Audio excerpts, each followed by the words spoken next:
What did Ken say to his mistress Keely when his wife Lorraine died? I don't know. I can see Keely now, Lorraine has gone.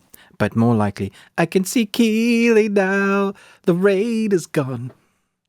Hi, welcome to the best thing you watched this week. You got Chris from Movies and Munchies, myself, Ruben from the Ruby Tuesday. And before we start, I will carry on making Chris laugh. What do you call a man pouring water into a jug? I don't know. What? Phil. Why don't dinosaurs make good pets? Because they're extinct?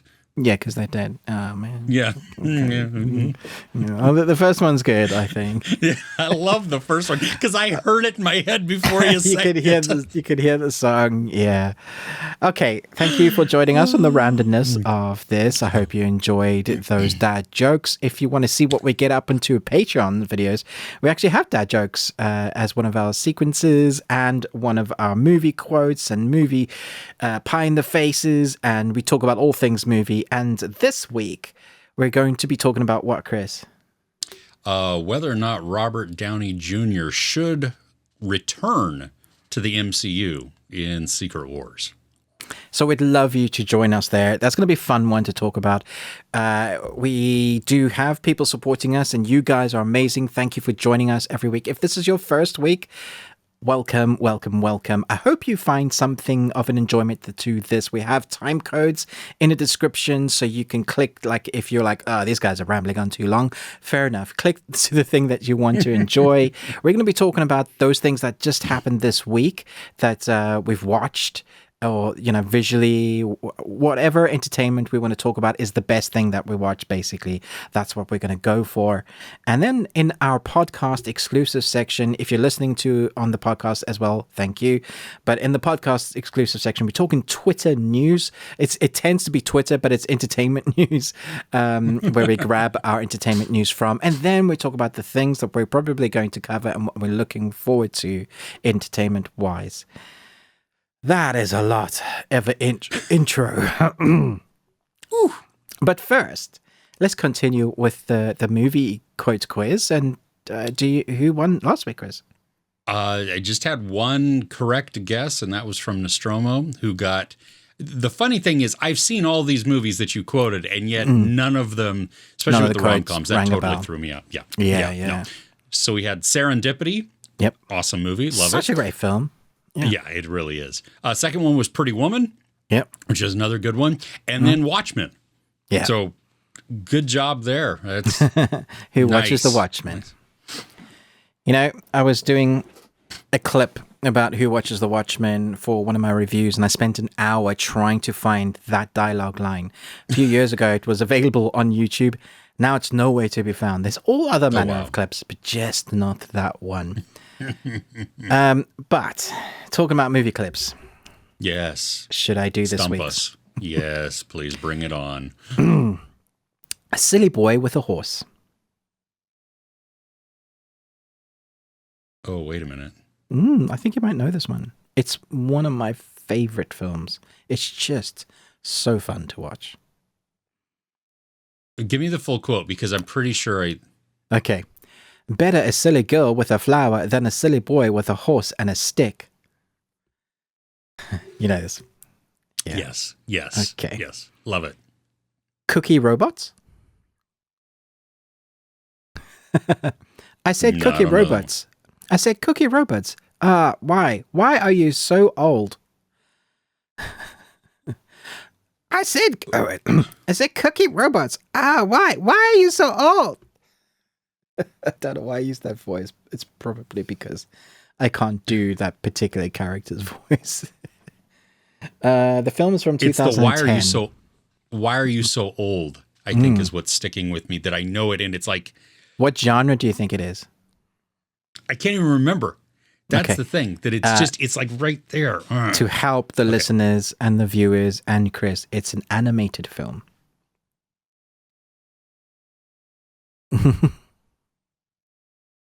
Yeah, I think that's still not hell, but I, yes, Yes. You got it now. Yes. Okay. Yes. Nice. Yes. Okay. It just I had to have the inflection in my head. Okay. And ahead of schedule, apologies for the profanity. Sick, twisted fuck. No, I don't know. Okay. Eat it till you choke, you sick, twisted fuck. One of the best. Huh. No, I don't know. A thriller horror. Yeah. Okay. It's great. It's great. Nice. Well, let us know in the comments.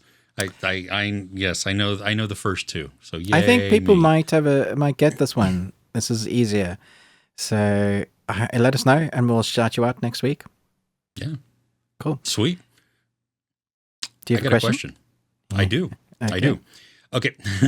So would you rather watch the tape from The Ring or read the book from The Babadook?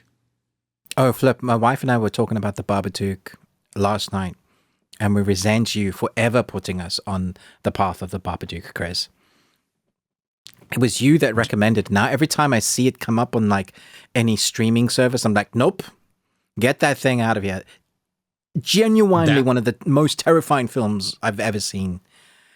Absolutely. I'd rather watch the Ring tape all day because I'd be like, I'll beat you down. I will get a cricket bat and I'll play zombies like they did in Shaun of the Dead. But the Babadook, no. I completely agree. I'm right there with you. Yeah, no, Okay. the Babadook, that movie is one of the only ones that that bothers me, like really to my soul that I can't. No. Yeah, and it's so funny because it's one of my son's favorite films. I get it. It's a great film. Yeah, he sees the beauty in it, and from the story part, I'm still creeped out on it, and I can't get past that part of it. It's just yeah, no, I don't like that. On the Babadook, A Tale of Curiosities with Guillermo del Toro. Cabinet of Curiosities. Yes. One of the directors is from the Babadook, one of the stories in that. Yeah. Oh, really? Nice. Yeah. Which makes me go, yeah, I want to watch that. Do I? Yeah. Yeah. Nice. Okay, cool. Should we dive in? Yeah. Oh, as a teaser too, just so everybody knows, we watched a horror movie that neither of us have seen again for the. That made no sense. We watched a horror movie for the first time. Neither of us had seen this movie, and so we watched it both, and we were almost watching it simultaneously, which was funny. So that was fun. Anyway, I enjoyed that. Yeah, that was actually pretty cool. So we'll get to that in a little bit. But first, Ruben, what's at the top of your list? Okay, so I'm going to dive into what was the absolute best thing that I watched this week, and it's a film that comes out this week, so it's coming. But I watched it this week and the embargo lifted. And it's called, I'm just going to pull it up. I've clicked away on the page. It's called Wendell Wild. It's a stop motion adventure. It was movie night last night and I required my kids and my wife to sit down. I required their time. And you know what? We didn't look at our phones. Which is, in this day and age, it's a miracle. Yeah. So two scheming demon brothers, Wendell and Wild, enlist the aid of a 13-year-old Cat Elliot to summon them to the land of the living. And you just have to look at the voice casts. It's incredible. It's a really great voice cast. The thing about stop motion is it's always good. Like, generally when it's a film, you understand how long it takes them to make something like this. So you know that when someone decides to do a project that's stop motion, they've got talent and they've got patience. This is a project that's probably been going on for years. The thing about Wendell Wild is if you feel like they've taken everything they've learned about stop motion and then just double down and say, now look what we can do. Because you're going back to the days of like Nightmare Before Christmas, Coraline, Frankenweenie, which is awesome. There are so many great stop motion. In fact, Netflix has dropped one this week called Oni, Legends of the Thunder God Tale. And that was a mixture of stop motion and CG. It was a really nice collaboration, and it looked wonderful, and it was great. And I didn't think I was going to see any stop motion that was going to be better than that. And then we watched Wendell and Wild, and I thought, flipping heck, you know, when you utter words of like, "Damn, this is good," all of us were doing that throughout the film. We were just like, wow, look at that. Visually stunning, incredible to watch. But then you have a story that has so much heart to it. You have a kid who loses her parents. It's like a Disney movie, true Disney movie. No parents at the beginning. She gets thrown into the system. She goes to juvenile jail because she acts out, because she feels that she's responsible for the loss of her parents. And so that shapes the beginning of her life until she ends up basically in the same hometown where she left, where her parents died, in this orphanage Catholic church place where she finds out that she's different. And this is where her two demons come from. And then we see the realm of the supernatural mixing with the real world, and how that looks is incredible. I guarantee people will love this. Like, I think if you like stop motion, you'll love it. If you like good story that's heartfelt, you're gonna feel every bump, like every emotional beat. You're gonna like, oh, I felt that. I think everybody's gonna find something to really love about this film. And then at the end of the credits, if you do the film justice by watching a few of the credits, halfway in, it's like a reward for watching the credits, they start showing behind the scenes how they made it. Ooh. And so there's this quick clips that they show like how big the sets actually were, because stop motion you always think small, but they're getting bigger and bigger, the sets, because of some of the monsters that they had to create and the scale. So there's like a massive hand that they had to create before the characters that are, you know, this small. So you're starting to see some of it. So it goes, and then right at the end of the credits, there's a nice little stop motion bit for fans again that I've said. So do stay and enjoy the whole film, because it's worth every second. I feel like it's going to be up there with the Coralines and the Frankenweenies. Like, people who are like, this is going to be my go-to for Halloween. You know, Night Made Before Christmas, you can watch on Halloween or Christmas. This could be a perfect Halloween. It's so good. Seriously. Like, this is 5-star. 5 Nicolas Crazy Cages all together. And it's perfect for the Halloween. And pretty risque. Like, it's quite dark in places, which I liked. It's pushing the boundaries of its age restriction, which is quite low. Probably a 13 for you, maybe a 12 for us. Mostly everybody will come around and really get a lot of fun out of this, except for the Bible Belt area, I think. Because, obviously dealing with demons and stuff. Excuse me. Just not going to have that, huh? Yeah. No. Yeah. Nice. Well, I'm excited to see that. So that's coming out this week. That's outstanding. I think, you know, for me, the top thing. Well, I had a lot of things that were really good, but also very emotional. And I'm not sure I would go back to them, or you know, they just really affected me. You know, and this was actually a pretty heavy week for that, surprisingly. But the first was this movie. It came out this week in, I don't know if it's fully out yet or if it's just starting to roll out in theaters. It came out only in two theaters 2 weeks ago, but it's called Till, and it's based on the true story of Emmett Till, who was this boy in the 50s in the United States who went to visit his relatives in Mississippi. He lived in Chicago, but and he was accused by a lying white woman, which now we have the records that she was actually lying. And because she lied, he was lynched and murdered, beaten. Yeah. Just horrific story. Yeah. Terrible story. Yeah. And so it's tough going into the movie where you know that this is what it's going to be, but the movie is really focusing on the mom's point of view and what she goes through, how she determines, you know what, I'm going to use this and bring some attention to what's going on. And so she has an open casket to showcase just the horrificness of what happened to her son.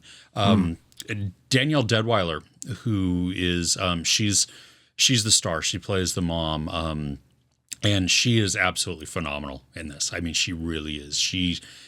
We see the movie starts out with her singing and joyous, and then it's like there's this foreshadowing that happens throughout it that like she has this feeling of something not right, and so you see it in her eyes, and it just all of a sudden from joy to like a sadness or a fear or something that goes, and she captures it so well. I mean, just it immersive to watch, hard to watch also.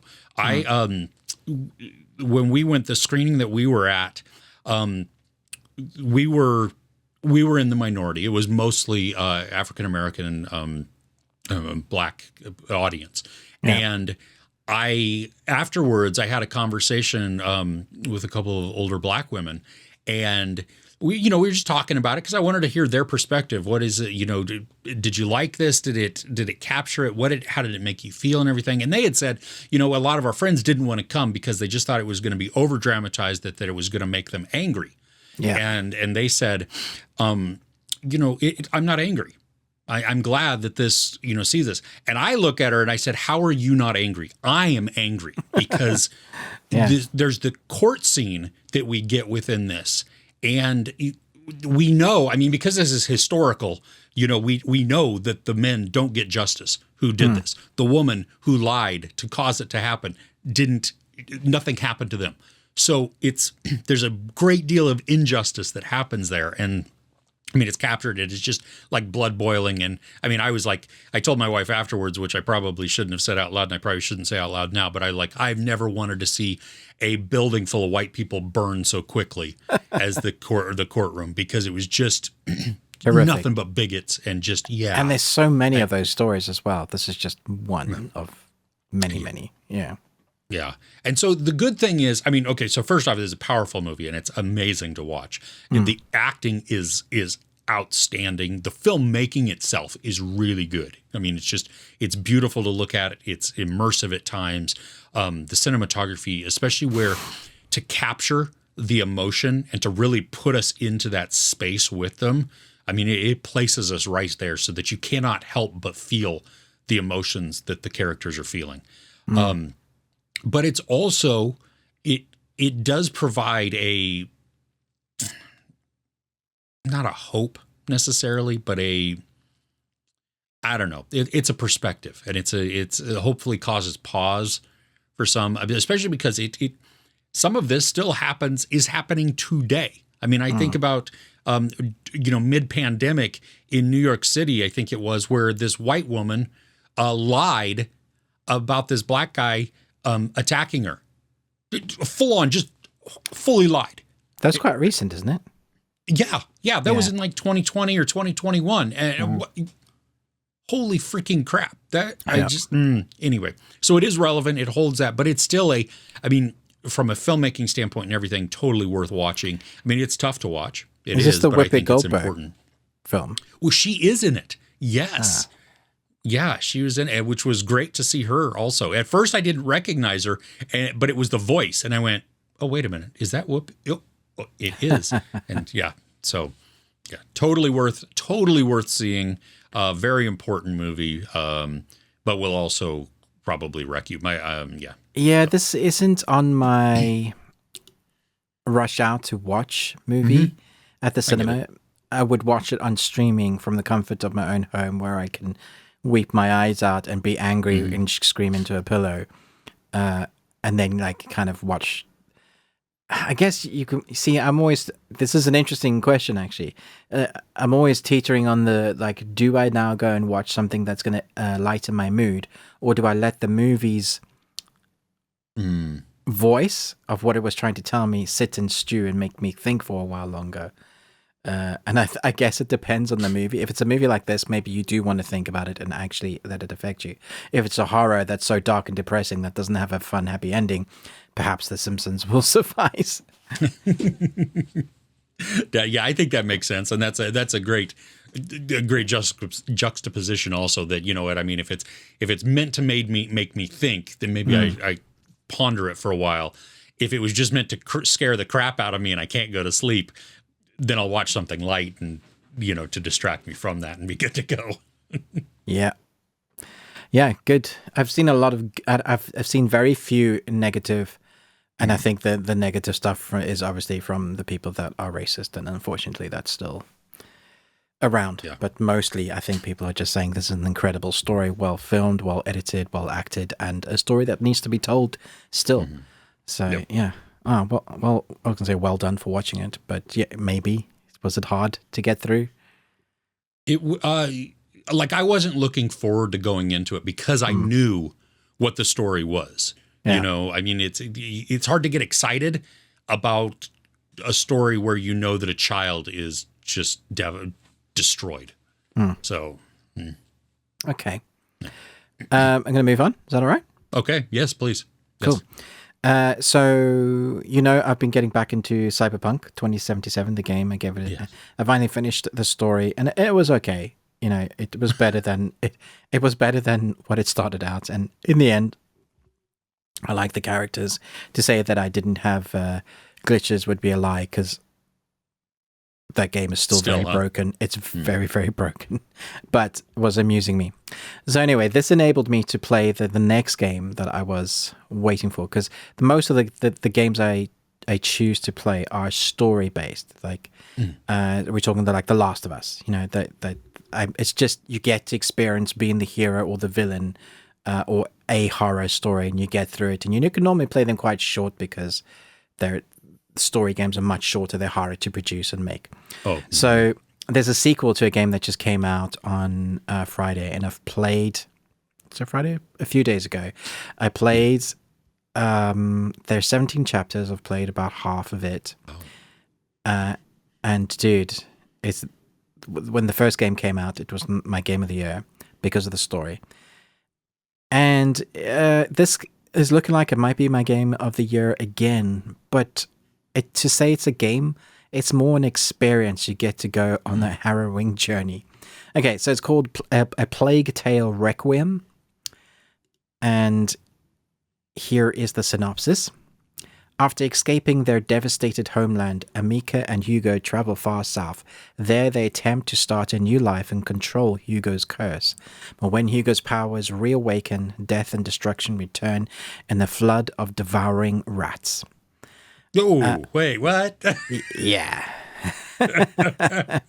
Have you ever read the James Herbert trilogy, Rats, Domain, any of those? No. No. Okay, so as a young man, I used to read quite a bit of horror, and there's this trilogy about rats that scared the living poop out of me. And ever since then, I've been kind of fascinated with rats, and was scared the crap out of when my brother got 2 pet rats and didn't trust them at all.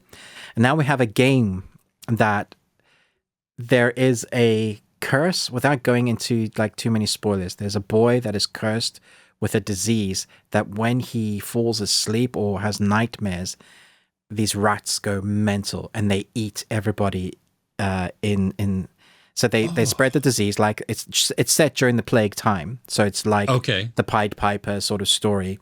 The thing is, in the first game, he gets so overwhelmed, or it's really not doing it justice. To be able to explain it, you kind of have to watch some of the gameplay. You are normally playing as the sister who's the protector of the young brother, trying to get get through the city of rats. And the only way to escape them or survive them is to use fire or the very small weaponry that you have at your arsenal. So you have like a slingshot to take guards of the city down. You eventually get a knife, and that is all kind of the first game, is you trying to get your brother from A to B to get someone to help him with this curse that he has.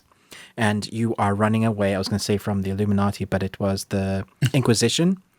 Are chasing that's you. Even worse. Yeah, way worse. And they are deadly and horrible. It's a lot of stealth gaming, running around bushes and stuff. But in amongst that is the story of brother and sister trying to look after each other. The brother dying from a curse, but as he has nightmares, he destroys the places without no control. And when we're not talking about a few rats.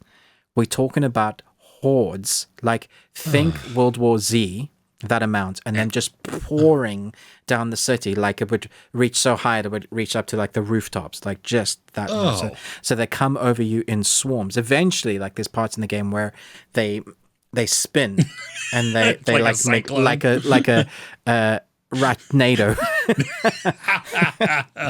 But the story is phenomenal. So here we are with PS5 graphics and a bigger budget, more money, more of a longer story, harrowing journey. You have a couple of friends that come back, but you're still trying to justify all the people that you have to kill as a sister to protect your brother, and your brother is wiping people out. You want to save him, but when he goes into, he's like has a nightmare and the rats manifest themselves. It's crazy. Here's the twisty plot though. When the brother is more infected with his curse, you begin to be able to control the hordes of rats. Ooh. So then you are like the snake carpet and going around devouring the guards. And there's this moral implication that the game plays a lot with, is like, should I kill this person or I can let them live? And it really plays that with the dialogue, as there's like some other people like, stop that, you didn't have to kill that person. And be like, yeah, but look how evil. And so the justification of you killing all these guards and stuff. Great story. It looks phenomenal. The lighting, the fire, your fire is always, or light is always your friend. You like rushing to the torches, trying to stay within the light as the rats like stop, because there's a barrier of light and they literally stop. Wherever there's shadows, as soon as you step into the shadow, they kill you. And so you have to use the mechanics of fire, lighting up bits of the way, torches, throwing torches to light braziers, using little fire bombs, all that kind of thing to try and navigate to your next thing, navigate around the guards, and then actually survive and maybe help your brother who, can he survive this curse? Who knows? But it's so good. Like, thoroughly enjoying this. Talking about being the hero and being tense all the time.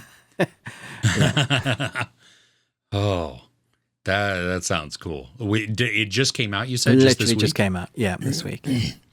Nice. Right on. And it's called The Plague Tale, or A Plague Tale Requiem. Mm-hmm.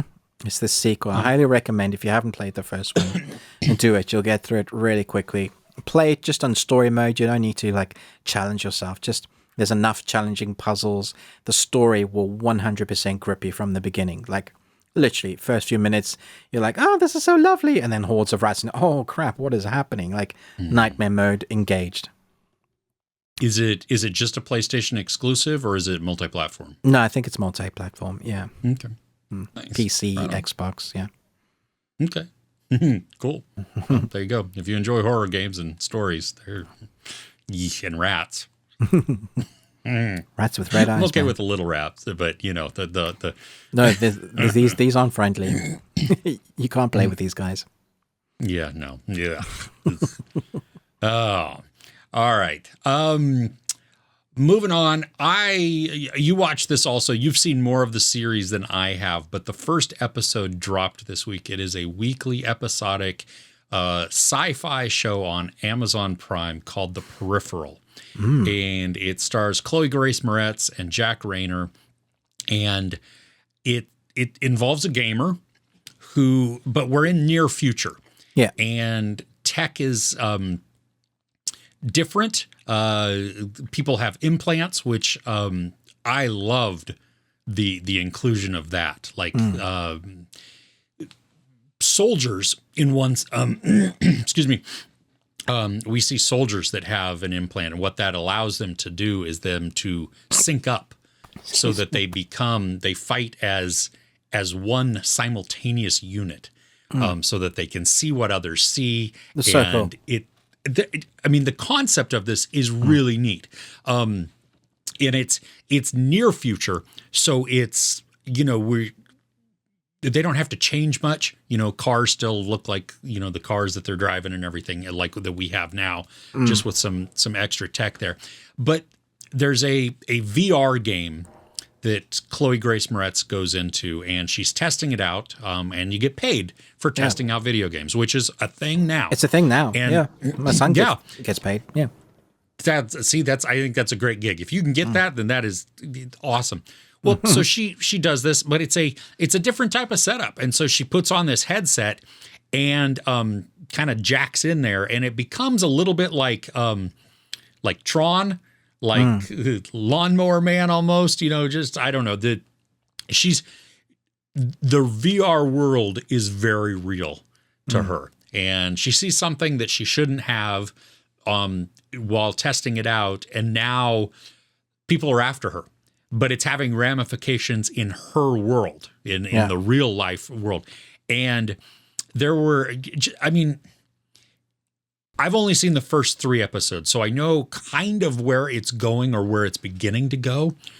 But I'm hooked in it because it just, the world building that we have, both in the her time, but then also the VR world. I'm going to call it the VR world. That's the easiest way to do it. It reminds me, and I don't know if it reminded you or not, but it reminded me a little bit of Fringe when they would I can see visit that the alternate world there a little bit. You know, I mean, that's not what this is. I don't want anybody to think that, but it was just kind of that feeling that I get because we see in this VR world, we see, did you hear that? My computer beeped and I think it may have. Oh, no, I didn't hear that. Oh, that's good. Okay. Sometimes the audio goes right through. But so it takes, the VR world is in London. And so it's London like we're used to seeing, except in addition, there's these massive mechanical statue type of things that at this point, I don't know what they're really for, but they're just menacing looking and they tower over the city all over the place. And so it's a great visual. I love the aesthetic that they're creating in this. And there's a good mystery that's building, at least in the first couple of episodes there. You know, there's some action with it. And how much did you enjoy this, what you've seen of it? Loved it. Like all of it that I've seen it, I loved it. So far as I can see, the people have read the book. There's a bit, I guess it's about half. There's a lot of people that have read the book and gone, yeah, this is a great adaptation. There's a lot of people that read the book and gone, yeah, this is crap. What are you talking about? So it's always the way. But fine, whatever it takes your fancy. I haven't read the book. I've now put it on my list because it's that good. I'm like, I want to know what I missed. And sometimes your mind fills in the gaps, or, you know, they'll never be able to put everything in. That's just the nature. You can't do it. You take it, you adapt it. Basically, they're all adaptations. You know, they're not going to be exactly true. They're going to do is what they can. But I equate this to being like the Matrix, Upload, and Tron kind of smushed together. And I loved it. The thing is, though, and I don't understand why they did this. Even in the synopsis in IMDb and Amazon, their synopsis, they give away a big plot point. And you've done a great job at not talking about that because you VR world, right? Yeah. But they just spoil it. And I'm like, that's a big reveal. And I think a lot of people are going to have some of that mystery taken away from them because they're like, because it was for me, like, I knew something wasn't right and I was thinking about what it could be. But then when I get it, I was like, yeah, that makes sense. But also, like, wow. And you're spoiling that for a bit. I don't know. Some people need a slap because it's a thing that they think that is the draw for people, but it's the mystery that's the draw. And the quality of the show, it's great. I like Chloe Grace Moretz, but I think I was drawn more to the brother at first because he has a better backstory. Just from his military days, there's a scene where he's like, she's watching him through the window, and you can see some stuff that's going on with him, and I'm like, just took one scene and I'm all like, I get it. Okay, now I know why he is the way he is. Yeah, it just fixes. And I needed more of that because for me, Chloe Grace Moretz, kind of her character felt like she was good at everything. Like everything she put her mind, she's just great. And like, I don't like people like that. I root for the underdog. And she didn't kind of feel like the only underdog thing was their kind of family unit in their situation. It reminded me a little bit of, what's that? I love the book and I love the movie. Where it's also all VR. Ah, man, the whole world is VR. The Ready Player One, right? Oh, so yeah, it's like they're all in this rundown place, but how we talk to each other now is through VR and technology, and it felt a little bit like early Oasis technology. You could equate it to that. I love how tangible it felt. And I think that comes down to the time spent in the world, like what they've built. So you get little bits of real world technology or fake real world technology that they've thought about. Like you walk into a room, you get the trailer, but then you see little bits of technology that's integrated, like, you know, the stuff on the back, like you mentioned, or where she works. That's like just a normal job, you know, that kind of stuff. It just feels like it's real.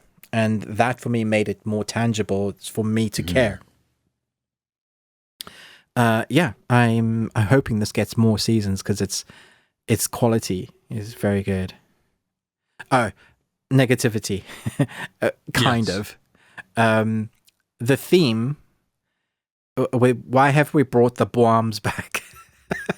In the theme tune, it's just bomb. It's the Hans Zimmer bomb. I was just like, no, we got away from it with Inception and The Dark Knight and all the Transformers movie, but no, boom. Yeah. That's right. I did remember that standing out. Yeah. That it's kind of that, what is it? It's not quite dystopian, but yeah, I don't know. Yeah. It was just funny. It's like, oh no, we haven't escaped it. It's back. It's back. Yeah. Oh, funny. But other than that, I think is it Lorne Balfe again? Oh, it might be. I don't know. I'll have to check, but it's a damn good score as well. I thoroughly enjoyed it. Yeah. Oh, is it me again? It is you again. It's like I was going to say it's that King Julian. Who's still talking? Oh, it's me. Oh, it's me. This isn't the best thing I watched, but I did want to touch on it because it's the biggest movie this is of the becoming week. A theme. It is, yeah. But should we talk a bit about Black Adam for a couple of minutes? Sure, yeah.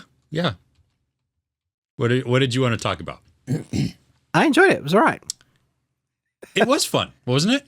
Yeah. It was. It had. I mean, like it was funny because in my review, it was like I was listing all of these negatives, but it was like but I still like I walked out and it was like that was a fun movie. It was it was.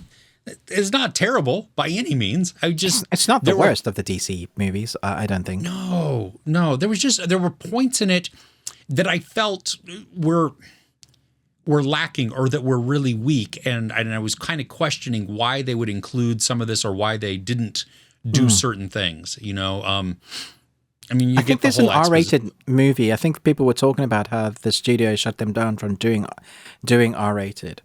So there's a much darker version, yeah. And I think it might have been really good with some gore and blood and guts because it would have given it more meat, excuse the pun, because I think there's too much action because we don't get enough time with our characters. The film works the best when we've slowed down and we're spending time with the Justice Society. Those little moments in the cockpit when they're bantering or getting to know each other, I thought those were brilliant. Really, really enjoyed those. I thought, we needed more of that. Pierce Brosnan, could watch him all day as Fate. It was so good. The Rock does what The Rock does. I think he's a good Black Adam, and I think he does it like very stoic and quiet. But again, the quiet moments with him were better than the action-heavy stuff. I just don't think they gave us enough time backstory to care about the character. So when we got the big action stuff, we're like, yeah. There was like it was doing everything right, and then they would do a bunch of stuff wrong, and it was doing everything right, and they would do a bunch of stuff wrong, and I'm like, I'm like this, yeah. Well, and see, the whole Justice Society, like, as somebody who doesn't read the comics, these are complete strangers to me. Yeah, and so they all deserve origin films as well. Well, and I needed a little bit more on them. Like there was my son and I were talking about this when we came out of it. The beginning where we meet Cyclone as she's riding her bike in, we're told that she has like this monster IQ, that she's just super smart. We never really see that play out. There's a scene in the middle of the movie where she's caring for somebody, and the dialogue talks about a trait that she has and her smarts, but it's already happened. and it didn't.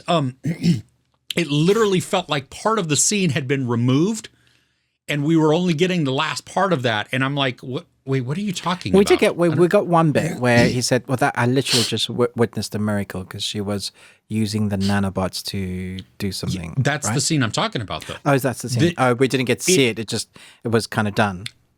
Well, yeah, and it felt like part of this had been missing. And I understand. I mean, I get the concept of, okay, you've talked about nanobots, but we haven't seen you use your smarts at all.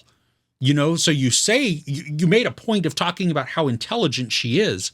Okay, awesome. I'm on board. I want to see how you're going to use this and what that's going to do. You know, and to just have a little scene there that then talks about that, and then they drop the whole bit on her origin, and then it is never addressed again. Yeah, and that was super dark. As I was like, that's an origin I want to know about. Sounds great. Go there. Yeah. Give me a flashback. Yeah, so all of them, I mean, there's just the thing, like, well, and even Atom Smasher, I mean, first off, that it don't want to give spoilers. Just how is he, Atom Smasher? I don't know.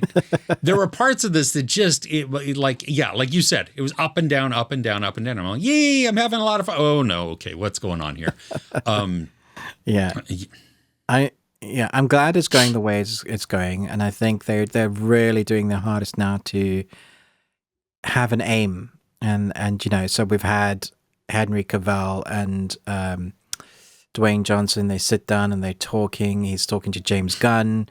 It seems like Dwayne Johnson is trying to be like the helmsman of steering the ship of the future of DC, which is great. I think it needs a helmsman. I think he's even spoken to Kevin Feige, you know, just to get some input. And so there's stuff that's in the works. And for me, like the best part of the movie was the mid-credit scene. I was beaming a huge smile because I knew what that meant possibly. If this movie does well. So well, and I'm curious too at the Shazam tie-in, at when we will get to see them together, because I mean, it won't be in the next Shazam movie, that's for sure. No, it's not going to be the next one, but I hope like the future one, because I mean it's part of that world. Yeah, you know what I mean? It's part of that lore itself, and so to not have them, it's from those gods. Yeah. So anyway, 2 minutes went on long. So I just wanted to talk about that. That's it's a big movie. It'd be silly not to talk about it a little bit. And it is fun. I think it's fun seeing it in the theater because it's big action. It's a lot of slow-mo. I didn't mind the slow-mo like you. Yeah, I thought it was all right. Really? Okay. Yeah, didn't bother me. It got to be too much for me. I just walked out the cinema slow-mo. Hey, guys. Nice. Talking about DC, the best DC I watched was not Black Adam. This week I watched Batman and Superman Battle of the Super Sons, a new animated DC movie. And normally they're pretty good. There's a bit of hit or miss, but this one was great. This one is really good. It basically, if you've seen one of the live action movies in the DC world, the bad guys, what's the name? The Suicide Squad. James Gunn's Suicide Squad. You've kind of seen this movie because it's basically about the main bad guy is Starro. You know, the super kaijin. So it has that. The kaijin comes and controls everybody in the world, and it's up to the Super Sons to win the day, basically. And so they have to team together. So you have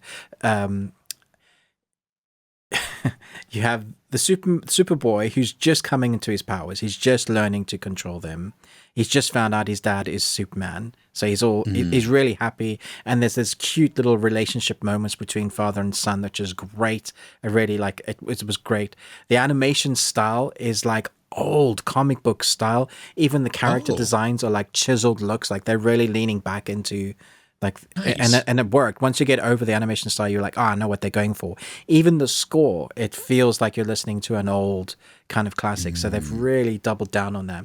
And then you get Batman's son, who is raised by the ninjas, Ra's al Ghul, And so he doesn't play well with others. In fact, he's getting phone calls from the Teen Titans. They're just like, we're not going to have you on the team because basically you suck. And he's like, well, I didn't want to join you guys anyway. And so we have Bat's son and Soup's boy have to figure out their own issues. And when they do, it's really fun. But even seeing them figure out their own issues is fun. But when they start teaming up and fighting adults or adults that have superpowers because they've been taken over, you know, by those starfishes that everybody had in the movie. That's right, yes. So you have that in here. And yeah, it was just great. I was like, dang, this is really fun. I think any DC fan that, like, if you collect those animated movies or you watch them, you want to stream it, go for it. You're not going to be sorry you got this one. Outstanding. Cool. And it's out now? Is it on? What's it on? Streaming, you can buy it. Okay. You can buy it or you can stream it. Yeah. Okay. Yeah. Cool. Yeah. All right. Next up, another one of those kind of sad ones, heavy ones for me. Chris just wants all the depression this week. Yeah, I don't know what it was. But it's a Netflix series, and it's called From Scratch. It's a limited series. It stars Zoe Saldana and Gamora. And funny enough, Danielle Deadweiler, who was in Till, who was the star of Till, she's in this movie also, or this series also. It is 8 episodes that are all about an hour long. It is a long watch. It's basically, you have this this woman who's on going to art school, or at least an art trip in Italy. She meets this chef. She falls in love, and then it's following their life together. Sounds like Emily in Paris. I haven't seen that. But it's there are devastating moments in this. Really? I wasn't expecting that from this show.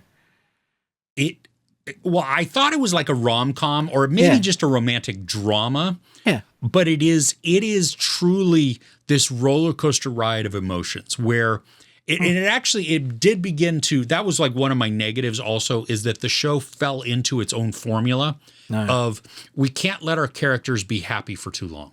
I hate that. As soon as something happy happens and things are going great, we introduce a tragedy. And then we get past that, or we're dealing with that, and then we go to another high point, and then immediately we have another low point. And so I had said that it made me dread seeing a happy moment come, because I knew the shoe was going to drop and that it would be, that part of it.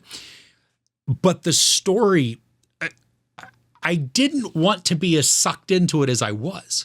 And the first episode didn't totally do that to me.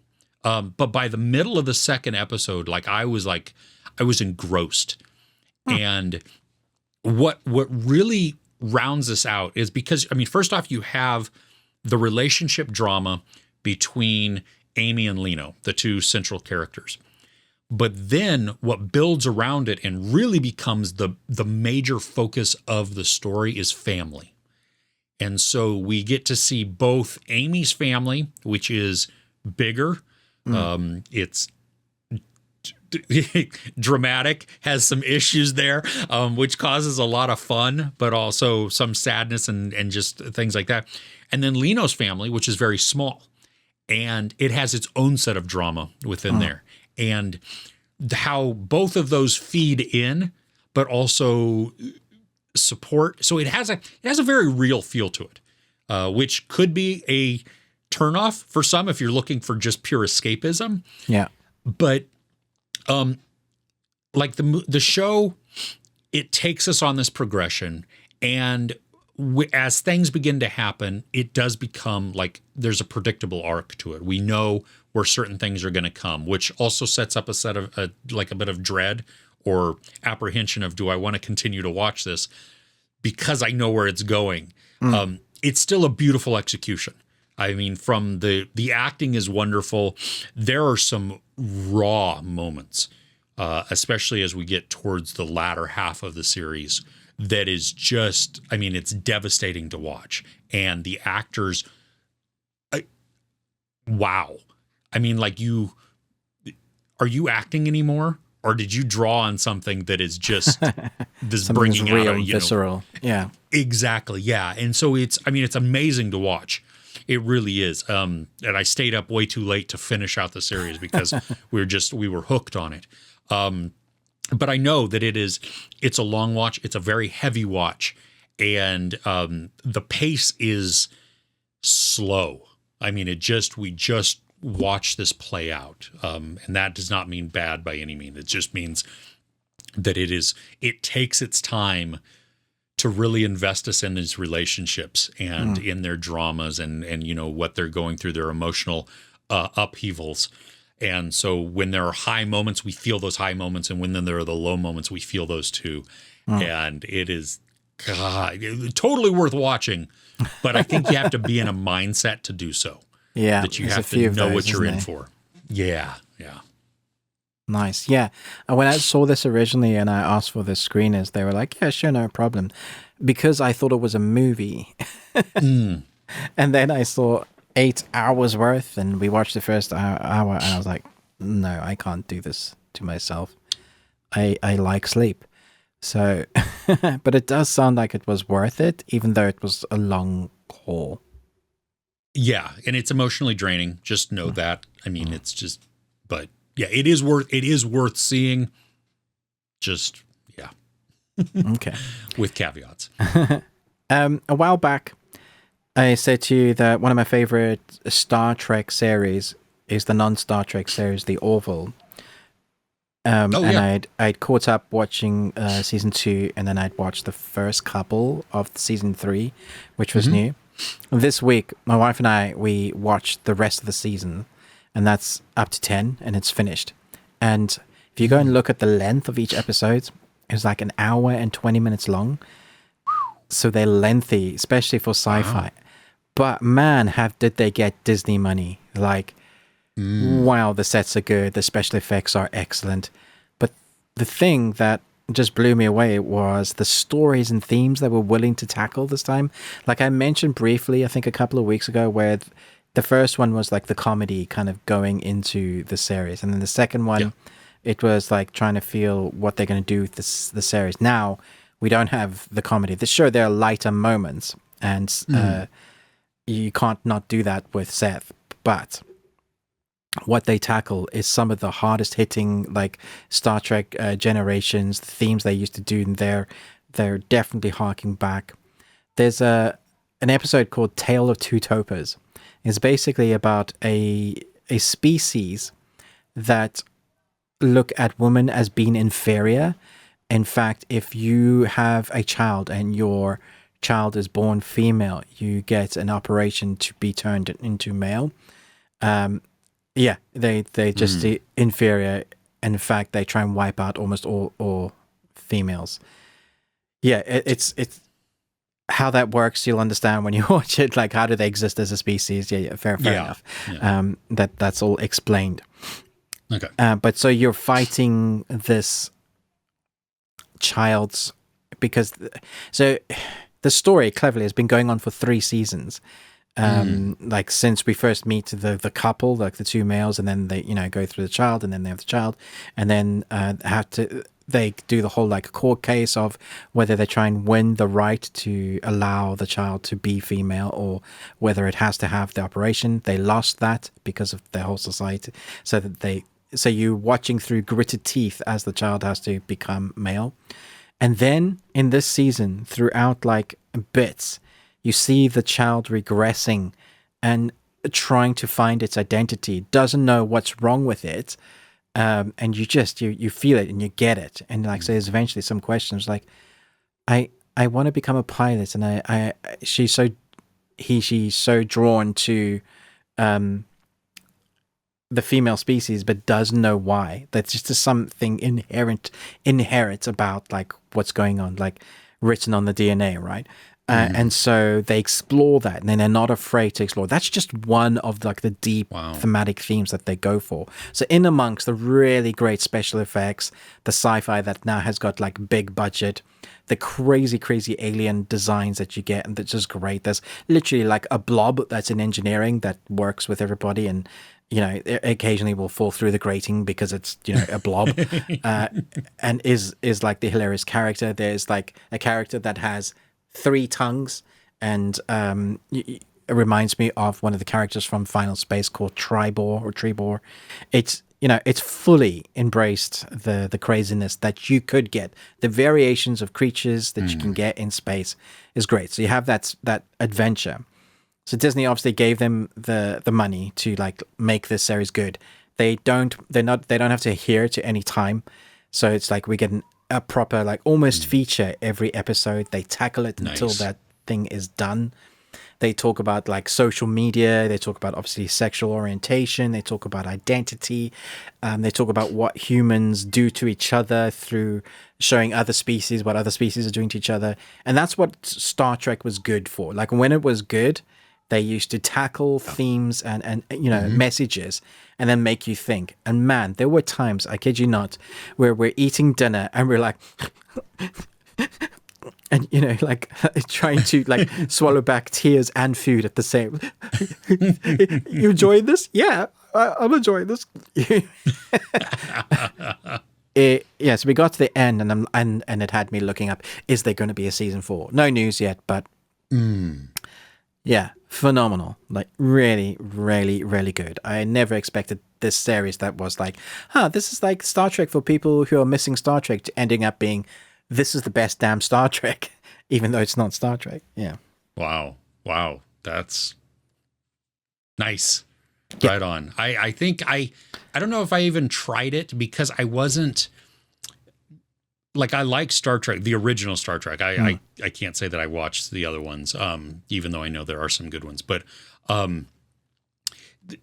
Seth MacFarlane, I just wasn't in the mood for in that moment. No, I get what I mean? Like, I see that. And they've really they've taken that Seth MacFarlane kind of humor away and used it to create social commentary instead. I mean, it's even renamed. So it's the season 3 is the Orville New Horizons. So they've really embraced it. It's almost like its own thing. Like it's a separate story. Yeah. And it's fantastic. It's really, really good.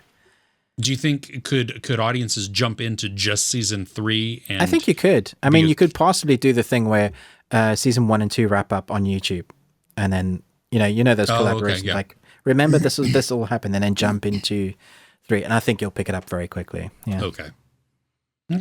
Cool. Yeah. Right on. I don't really have anything else. I mean, I could talk about some other things, but I'm good. I don't know. Do you have any others?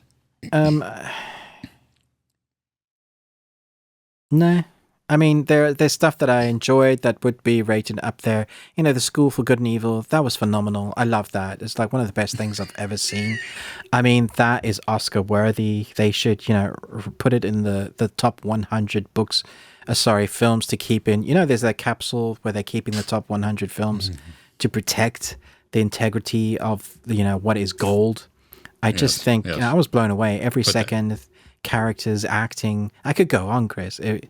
It's just so good. I was like blown away by the acting. The script and the dialogue was so good. I mean, I had tears. It was perfect length too, wasn't it? Sure was. 2.5 hours. Yeah. Good Lord. All right. Okay. Should we talk about something we did enjoy watching? Yes. Which was a surprise. This had no business being as fun as it was. No, because when I suggested it, I thought Chris could hate me after this, like, because honestly, this franchise doesn't have the best track record. But okay, yeah, okay. So we watched Final Destination 5. I've seen the first 2, I know. I don't think I've seen 3 or 4. I don't think it's important, though. The premise of all of them is basically the same. Yeah. Somebody has some kind of premonition. They cheat death. And so then death comes for them and their friends or whoever escaped death. And there you go. And then you have these Rube Goldberg type of scenarios that create devastation and death.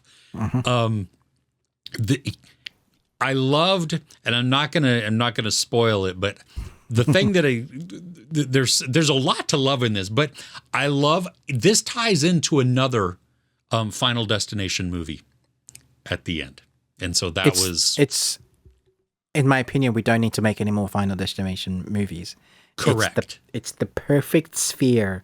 It's not a great sphere, but it was clever. Yeah, it was very clever. It was. But okay, so the reason you watch these, I mean, think back to I think it's Final Destination 2, why all of us who have seen that movie, if you ever get behind a logging truck, you instantly move lanes. You were like, I've seen that movie. I know what happens next. Exactly. So we watch these to see the crazy kills. And this movie delivers some crazy kills. There's some great kills in this, honestly. The one that you...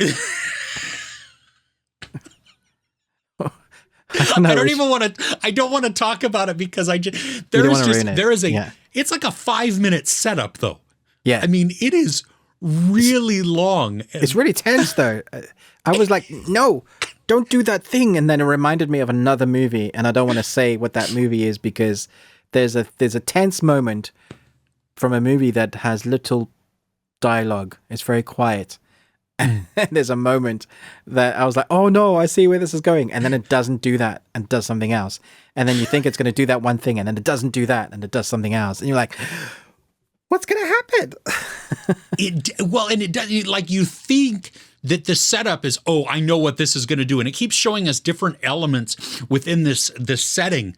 And you're like, oh, well, this is going to happen. And then it's going to cause this and it's going to cause that. And then it's like, oh, no, wait, that didn't happen. So wait. Oh, now it's going to be this. And when it happens,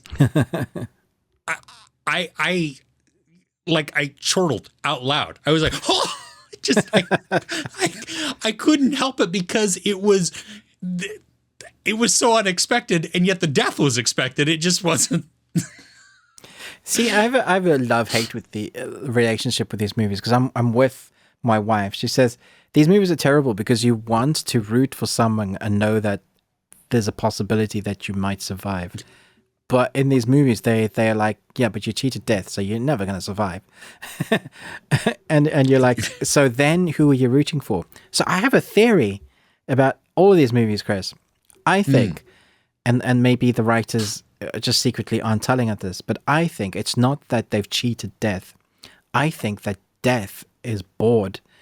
And he gives the premonition to someone so that he can then play legally. There must be loopholes and rules that he has to play with. So they got away and he has to take care of them. So then he has some fun with it. Because, you're always taking souls and, they're so boring. You've done it millions and millions.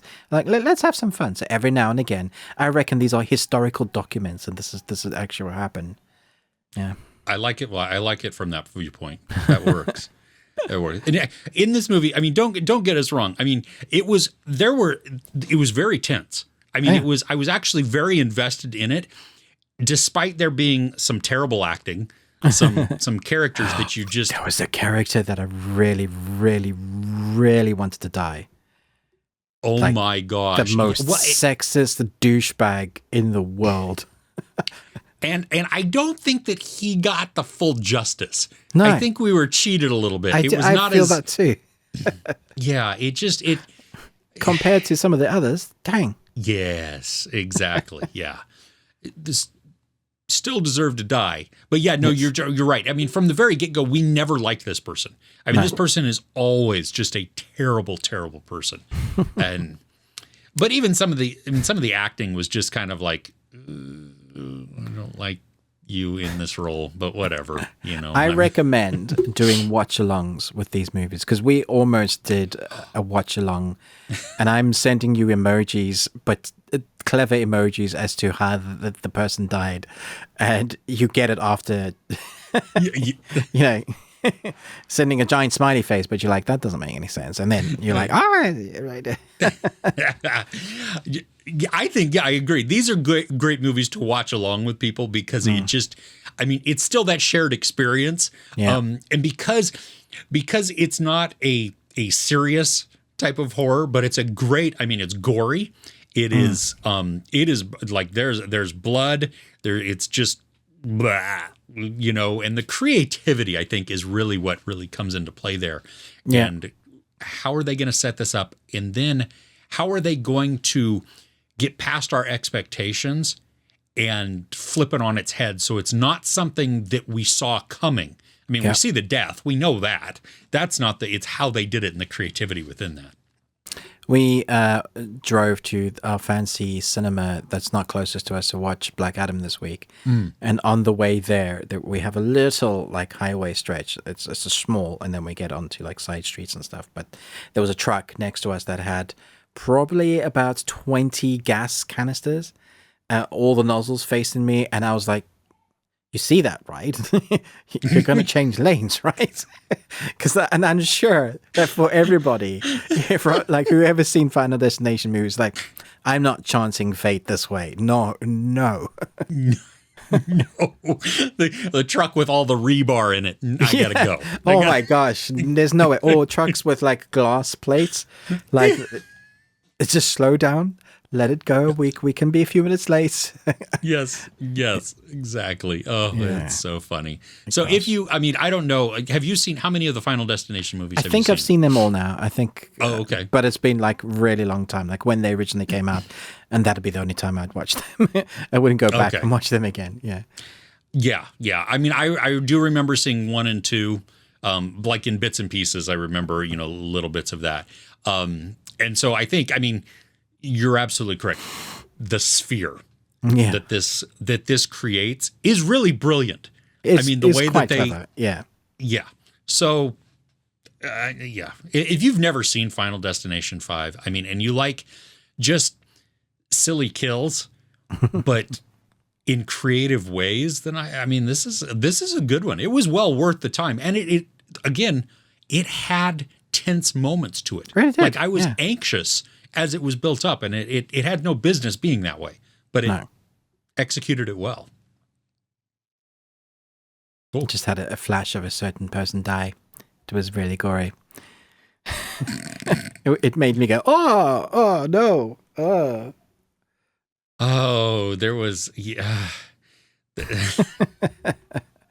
If there's things that like you can't handle, like there's certain parts of body parts that you're like, don't let it be this, and then it becomes that. You get some of that in this movie.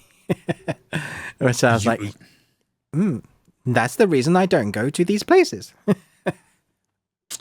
That was a tough one to watch. It was like, and it didn't end how I thought it was going to either. That was the other thing. That's why I sent you the emoji of the actual thing. Yeah, exactly. Yeah. A lot of fun. Oh, funny. Yeah. Yes. Good. Cool. All right. Well, hey, we've reached the end of the video segment. You can always head over wherever you happen to listen to podcasts. We are there. You can just search for The Best Thing We Watched This Week. If you do happen to check us out there, please rate and review us because that really helps out the podcast area. We're going to be tackling entertainment news, a lot of the things that we're looking forward to that are coming up this week. You can always tweet at us at Best We Watched. We'd love to have you there. Continuing that conversation. Like, share, subscribe our individual videos. That also helps out a great deal. Ruben with the Ruby Tuesday. Me, Chris, with Movies and Munchies. We have a Patreon opportunity. Patreon.com/thebeardedones. And, I highly recommend if you're going to watch Black Adam, get your hands on the comic. It's like a prequel. Oh, that's cool. Gives some background there. Some background.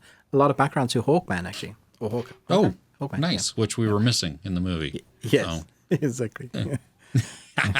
Sorry, I interrupted you. Carry on. No, you're all good. That's a cool little. Is it a comic book? Is that what it is, or is it a comic like book, a book? Yeah. Oh, okay. No, it's a comic book. Cool. Yeah. Nice. Right on. Well, we've linked everything in the description along with time codes too. But if you've reached the end, you've probably already seen the time codes, and there's not really any reason for them. But that's okay. We still put them there. With that, hey, we'll see you next week. Take care.